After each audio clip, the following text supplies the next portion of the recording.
What's happening, YouTube?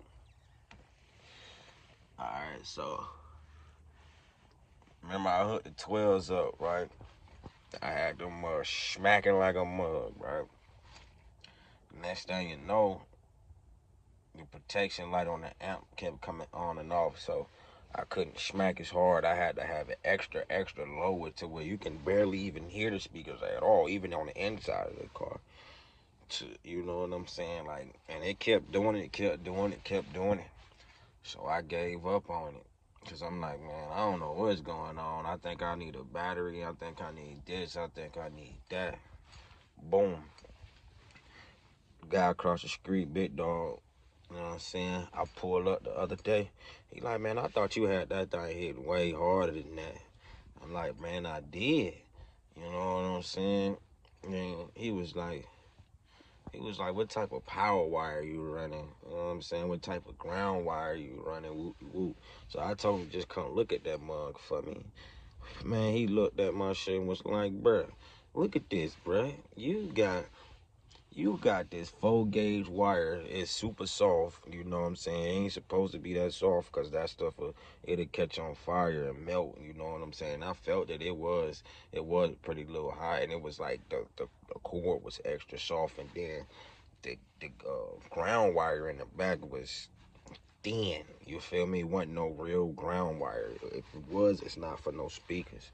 And then where I got the ground going, you know, because you got to have the ground hooked up to bare metal, basically. So I had that hooked up wrong. Like, he gave me some sandpaper and all so I can get all of that paint off. I thought the paint was off. It was not off at all. So, you know what I'm saying? He gave me everything I needed. And then he told me how to hook it all up. So, boom. I did all of that. Now this thing back shaking the streets, big dog. I'm going to show y'all exactly what I'm talking about right now. Well, I was trying to find that orange cord that I had hooked up before. I got this real cord to go.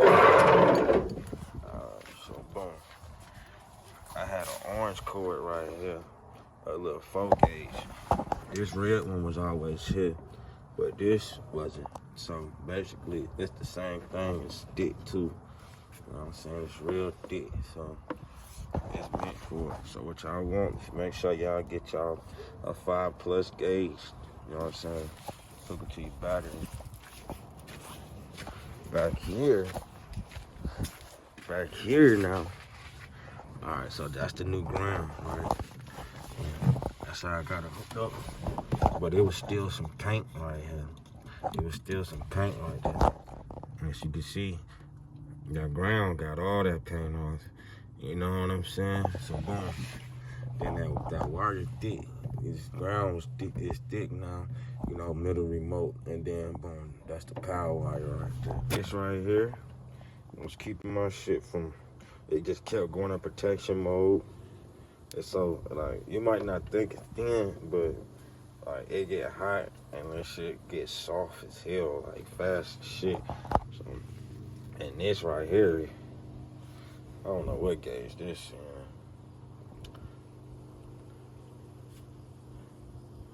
I can't even tell.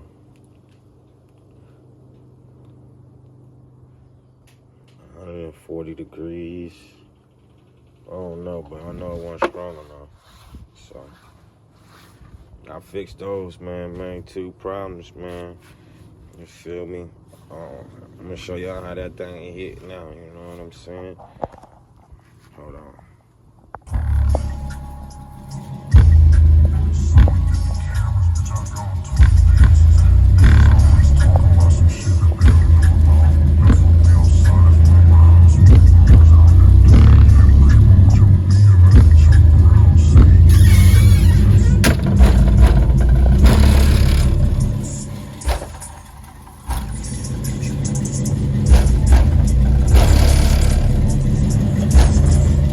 Another thing, I didn't hook them up by myself the first time.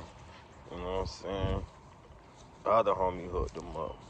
So another thing you need to do when you're hooking up your speakers is make sure you got somebody who know what they doing. Cause Big Dog basically he do that. That's what he specialized in. The one who told me everything. He was like, that's what I do. You feel me? Like he went to school and everything for it type shit. So make sure y'all get somebody who know what they doing.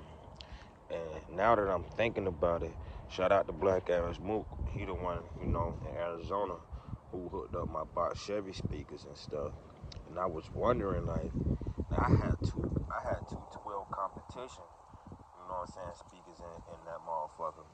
And it was hidden, but it wasn't hitting like the Cutlass. And then I'm starting like at first I'm thinking like, man, yeah, it's a big ass trunk, it's a big ass car. So that's why it wasn't hitting as hard as I thought. But now that I'm thinking, man, it had to be all the wires. Like I ain't got no thick ass gauge.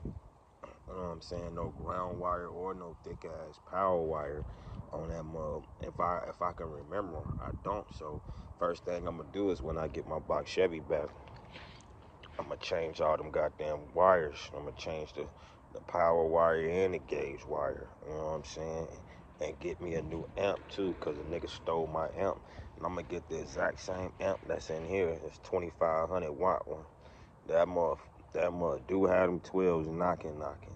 You know what I'm saying? But like I said, I'm gonna show y'all how that thing is as soon as I pull off, cause it's still early in the morning right now. I don't wanna be messing with the neighbors and shit. As soon as I get ready to pull out this motherfucker, I'm gonna show y'all what that thing do.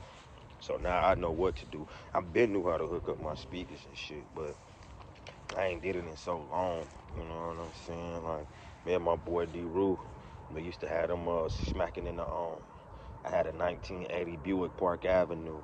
I'll show y'all that mug. And I had another Cutlass too. I had another 83 Cutlass Supreme.